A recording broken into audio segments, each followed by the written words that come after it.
എല്ലാവർക്കും നമസ്കാരം. Millets super food ആണെന്ന് എല്ലാവരും കേട്ടിട്ടുണ്ടാവും. പക്ഷേ മില്ലറ്റ്സ് എല്ലാവർക്കും അനുയോജ്യമാണോ? അതിനെക്കുറിച്ചാവാം ഇന്ന് സംസാരിക്കുന്നത്. ഞാൻ ഡോക്ടർ ശ്രീലക്ഷ്മി VS. മില്ലറ്റുകൾ പോഷക സമൃദ്ധമായ ആഹാരം തന്നെയാണ്. എന്നിരുന്നാലും ഇതിൽ അടങ്ങിയിട്ടുള്ള ഗോയിട്രോജൻസ്, ഓക്സലേറ്റ്സ്, ഫൈറ്റേറ്റ്സ് മുതലായവ ഹോർമോണുകളുടെ പ്രവർത്തനത്തെയും പോഷകങ്ങളുടെ ആഗിരണത്തെയും തടസ്സപ്പെടുത്തുന്നു. അതുകൊണ്ട് ഇനി പറയുന്നവർ മില്ലറ്റ്സ് കഴിക്കുമ്പോൾ കുറച്ച് ശ്രദ്ധിക്കേണ്ടതുണ്ട്. കിഡ്നി ഡിസോർഡേഴ്സ് ഉള്ളവർ. റാഗി, ബാജ്ര പോലെയുള്ള മില്ലറ്റ്സ് പൊട്ടാസ്യം, ഫോസ്ഫറസ് തുടങ്ങി ധാതുക്കൾ ധാരാളം അടങ്ങിയിട്ടുള്ളവയാണ്.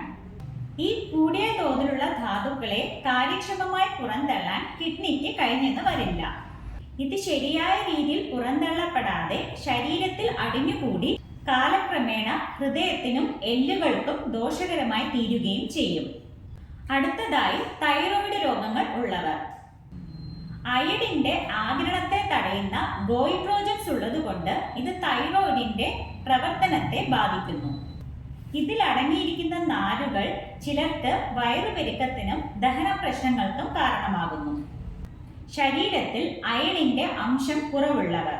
മില്ലറ്റ്സിൽ അടങ്ങിയിട്ടുള്ള phytic acid iron, zinc, calcium തുടങ്ങിയ ധാതുക്കളെ ബൈൻഡ് ചെയ്യുകയും അങ്ങനെ അവയുടെ ആഗിരണം തടസ്സപ്പെടുത്തുകയോ കുറയ്ക്കുകയോ ചെയ്യുന്നു. പ്രകൃത്യാ തന്നെ ഡ്രൈ ആയിട്ടുള്ള മില്ലറ്റ്സ് ശരീരത്തിലെ വാതത്തെ കൂട്ടുകയും മലബന്ധത്തിന് കാരണമാവുകയും ചെയ്യുന്നു. അതുകൊണ്ട് മില്ലറ്റ്സ് ഉപയോഗിക്കുമ്പോൾ ധാരാളമായി വെള്ളം കുടിക്കുക. മേൽപ്പറഞ്ഞ രോഗങ്ങൾ ഉള്ളവർ മില്ലറ്റ്സ് സ്ഥിരമായി ഉപയോഗിക്കുന്നത് ഒഴിവാക്കുകയോ അല്ലെങ്കിൽ കുറഞ്ഞ അളവിൽ മുളപ്പിച്ചോ വെള്ളത്തിൽ കുതിർത്ത് വെച്ചോ നന്നായി പാകം ചെയ്തോ ഉപയോഗിക്കാവുന്നതാണ്.